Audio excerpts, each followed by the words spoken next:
Dans ces boîtes de pétri se cache peut-être le remède de l'avenir pour nos dents. En tout cas, ces deux chercheuses y croient dur comme fer. À l'intérieur, elles y élèvent des cellules bien particulières. Là, je regarde les cellules souches de dents de lait d'enfants pour savoir si elles ont bien proliféré, en fait. On peut dire qu'au début, on parle 20 000 cellules environ, quelque chose comme ça. Quand ça prolifère bien, à la fin, si la boîte est bien remplie, on va entre 2 et 4 millions de cellules.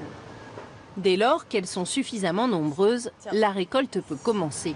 Là, les cellules, elles sont collées sur le fond de la boîte. L'objectif, c'est de les décoller et sans trop les faire souffrir. Plusieurs manipulations et beaucoup de précautions sont alors nécessaires pour les récupérer. On peut venir récupérer donc, notre milieu et toutes nos cellules sont tombées au fond. Impossible de les voir. Ces millions de cellules souches agglomérées n'atteignent même pas 1 millimètre. Le docteur Gorin les utilise pour ensemencer du collagène et créer ce gel rose qui se transformera bientôt en pulpe dentaire artificielle. Donc là, on va prendre les tranches de dents qui ont suivi un protocole en fait pour les rendre stériles.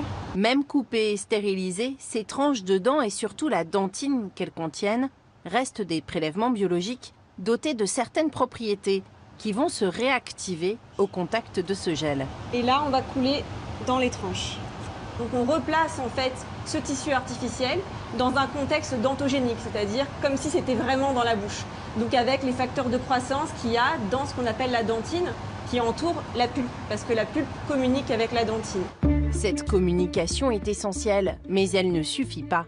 Pour transformer ce gel inerte en pulpe vivante, il faut d'abord priver les cellules souches d'oxygène pendant 24 heures afin de les stimuler. Puis implanter la tranche de dent dans un dos de souris immunodéprimé qui ne rejettera pas les cellules humaines.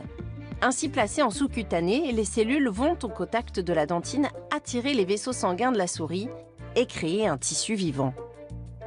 4 semaines plus tard, quand on regarde avec un échographe au niveau du dos de la souris, au niveau de la tranche de dent, on observe un flux vasculaire ici en jaune qui va venir pénétrer à l'intérieur de la tranche de dent, ce qui prouve bien que la tranche de dent est vascularisée.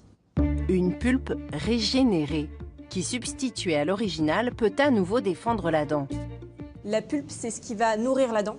Donc c'est ce qui va permettre à la dent de nourrir et de répondre aux agressions.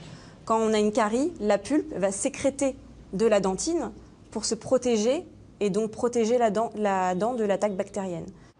Les cellules souches ouvrent beaucoup de perspectives, mais avant que votre dentiste ne puisse les manipuler dans son cabinet, il va falloir encore patienter une bonne quinzaine d'années.